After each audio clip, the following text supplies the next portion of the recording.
मांग मन मानती मुँह मांगी मुरादें लेगा। ना यहाँ ना है ना मंगता से ये कहना क्या है। इस शेर में इमाम इश्क व मोहब्बत हजरत रज़ा बरेलवी रहमतुल्लाह ताला अलैह अपने आका मौला सल्लल्लाहु अलैहि वसल्लम के जूदो करम और फयाजी और सखावत का तज़किरा फरमा रहे हैं। अपने आका मौला सल्लल्लाहु अलैहि वसल्लम के जूदो करम पर इत्मीनाद काम रखते हुए पुख्ता यकीन के साथ बिला किसी कैदो बापाबंदी के हजरत रज़ा बरेलवी फरमाते हैं कि ए दरबार रिसालत के साइल, ये वो दरबार है कि जहाँ तू मन मानती यानी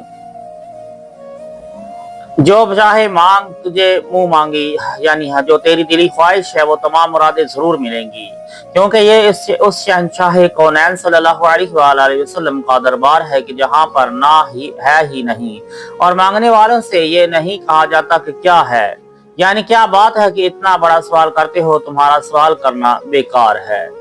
इस शेर के मिसरा सानी में लफ्ज ना दो मुतफर्रक मानों में इस्तेमाल किया गया है।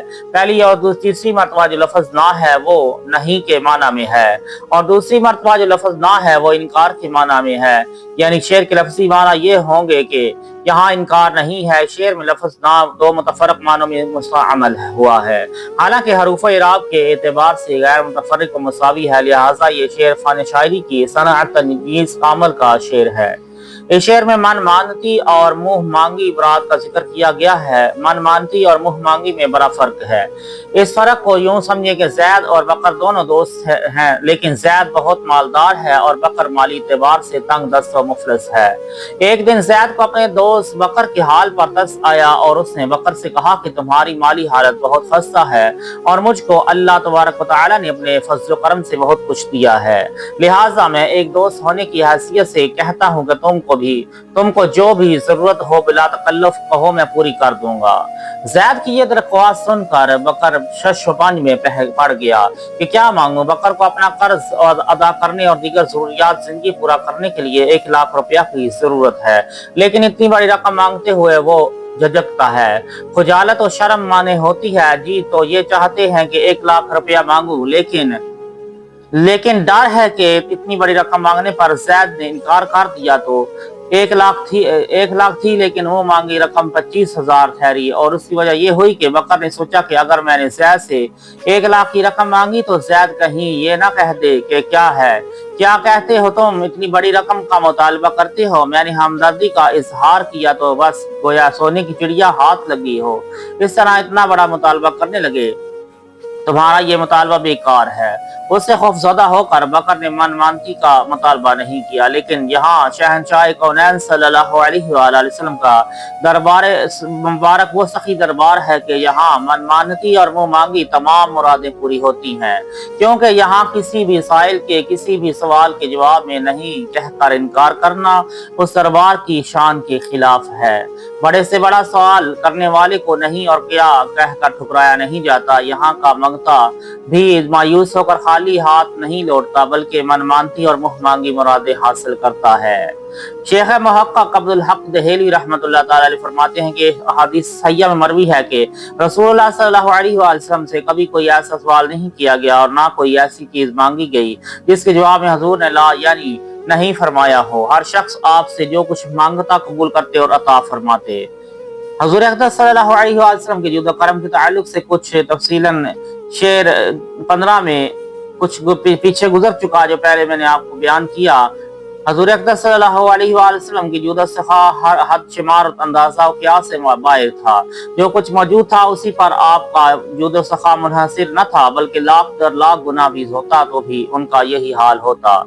हुजूर अलैहिस्सलाम जब भी किसी जरूरतमंद मोहताज को मुलाक़ात फरमाते तो अपना खाना पीना तक उठाकर इनायत फरमा देते, हालांकि उसकी आपको भी जरूरत होती, लेकिन दूसरों की जरूरत को आप अपनी जरूरत पर तरजीह देते। आप अता और तस्दीक में तानुह फरमाया करते, किसी को हिबा फरमाते, कभी किसी को हक देते, किसी को वार कर्ज से छुड़ाते, किसी को सदका देते, और आप अता और तस्दीक में किसी को हदिया फरमाते। कभी ऐसा होता कि आप कपड़ा खरीदते और इसकी कीमत अदा करके उस कपड़े वाले को ही कपड़ा तोहफा दे देते। कभी हदिया कबूल फरमाते और फिर उससे कई गुना ज्यादा बतौर इनाम अता फरमाते।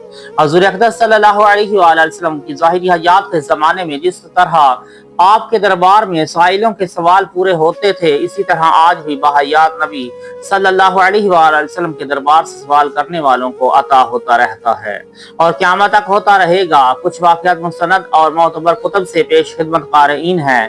محمد بن المنقدر کہتے ہیں کہ ایک شخص نے میرے والد کے پاس 80 دینار امانت رکھے تھے اور اجازت دی کہ اگر ضرورت پڑے تو آپ اس میں سے خرچ بھی کر لینا۔ یہ کہہ کر وہ شخص جہاد پر چلا گیا۔ میرے والد ضرورت کے وقت اس میں سے خرچ کرتے تھے، پھر جب وہ شخص واپس آیا تو میرے والد سے اپنی رقم طلب کی۔ میرے والد وہ رقم ادا کرنے سے قاصر رہے اور اس شخص سے کہا کہ کل آنا، تب جواب دوں گا۔ اب میرے والد نے مسجد نبی صلی اللہ علیہ وآلہ وسلم میں رات گزاری۔ تھوڑی دیر حضور اقدس صلی اللہ علیہ وآلہ وسلم کے مزار اقدس کے پاس اور تھوڑی دیر منبر کے سامنے فریاد کی۔ یکا رات کی تاریکیوں میں ایک شخص ظاہر ہوا اور 80 دینار کی ایک تھیلی میرے والد کے ہاتھ میں تھما دی۔ صبح کے وقت والد صاحب نے جس کی امانت ہی اپنے پاس رکھی تھی اس کو بلا کر وہ تھیلی دے دی اور مطالبہ کی زحمت سے نجات پائی۔ حضرت امام ابو بکر بن مقریرہ کہتے ہیں کہ میں اور طبرانی اور ابو شیخ تینوں حرم مصطفیٰ میں تھے کہ بھوک نے غلبہ کیا اور 2 روز اسی حالت میں گزر گئے۔ جب عشاء کا وقت آیا تو میں قبر شریف کے سامنے گیا اور عرض کی، یا رسول اللہ الجوع، یعنی اے اللہ کے رسول بھوک لگی ہے۔ یہ کلمہ کہہ کر میں واپس چلا آیا اور میں اور ابو شیخ سو گئے۔ طبرانی بیٹھے ہوئے کسی چیز کا انتظار کر رہے تھے کہ اچانک ایک علوی شخص آیا اور دروازہ کھٹکھٹایا۔ اس کے ساتھ 2 غلام تھے، ہر ایک کے ہاتھ میں زنبیل اور اس میں کھجور کے ساتھ بہت سے کھانے تھے۔ انہوں نے ہم سب کے ساتھ بیٹھ کر کھایا اور جتنا باقی بچا اس کو بھی ہمارے پاس چھوڑ دیا۔ اس علی شخص نے رخصت ہوتے وقت ہم سے کہا کہ اے لوگوں، شاید تم نے رسول اللہ صلی اللہ علیہ وآلہ وسلم کے پاس شکایت کی ہے، کیونکہ میں نے تھوڑی دیر پہلے حضور علیہ السلام کو خواب میں دیکھا کہ مجھ سے فرماتے ہیں کہ تم ان لوگوں کے لیے کھانا حاضر کرو۔ ابن جوزی نے روایت کیا کہ ایک زمانہ میں اہل مدینہ سخت قحط زدہ ہو گئے۔ لوگوں نے ام المؤمنین حضرت عائشہ صدیقہ رضی اللہ تعالی عنہا کی خدمت میں آ کر قحط سالی کی شکایت کی۔ آپ نے فرمایا کہ رسول اللہ صلی اللہ علیہ وآلہ وسلم کی قبر شریف کے پاس چلو، اس میں ایک کھڑکی ہے، اس کو آسمان کی طرف کھول دو تاکہ آپ کی قبر اور آسمان کے درمیان کوئی پردہ نہ رہے۔ ان لوگوں نے حضرت عائشہ رضی اللہ تعالی عنہا کے حکم کے مطابق ایسا ہی کیا اور بارش ہوئی۔ احمد محمد صوفی کہتے ہیں کہ میں 3 مہینہ تک جنگل میں پھرتا رہا، میرے بدن کی کھال پھٹ گئی۔ میں مدینہ منورہ حاضر ہوا۔ حضور اقدس صلی اللہ علیہ وآلہ وسلم اور آپ کے دونوں ساتھی حضرت ابوبکر صدیق، حضرت عمر فاروق رضی اللہ تعالی عنہما پر سلام عرض کر کے میں سو گیا۔ میں نے خواب میں حضور اقدس صلی اللہ علیہ وآلہ وسلم کو دیکھا کہ آپ فرماتے ہیں، اے احمد تو آ گیا، کیا حال ہے؟ میں نے عرض کی کہ یا رسول اللہ، میں بھوکا ہوں اور آپ کا مہمان ہوں۔ حضور نے فرمایا کہ ہاتھ کھولو۔ میں نے ہاتھ پھیلائے، آپ نے چند درہم میرے ہاتھ میں دیے۔ جب میں نیند سے بیدار ہوا تو وہ درہم میرے ہاتھ میں تھے۔ میں بازار گیا، گرم روٹیاں اور فلودہ خریدا اور پھر جنگل میں چلا گیا۔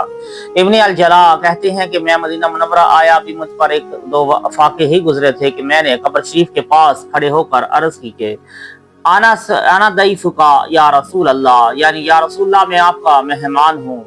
پھر میں سو گیا۔ حضور اقدس صلی اللہ علیہ وآلہ وسلم کو خواب میں دیکھا کہ مجھے 1 روٹی عنایت فرمائی، آدھی میں نے خواب میں ہی کھا لی۔ جب بیدار ہوا تو بقیہ نصف روٹی میرے ہاتھ میں تھی۔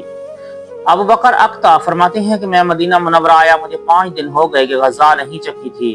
چھٹے روز میں نے قبر شریف پر جا کر عرض کی، یا رسول اللہ، میں آپ کا مہمان ہوں۔ اس کے بعد میں نے خواب دیکھا کہ حضور اقدس صلی اللہ علیہ وآلہ وسلم تشریف لائے۔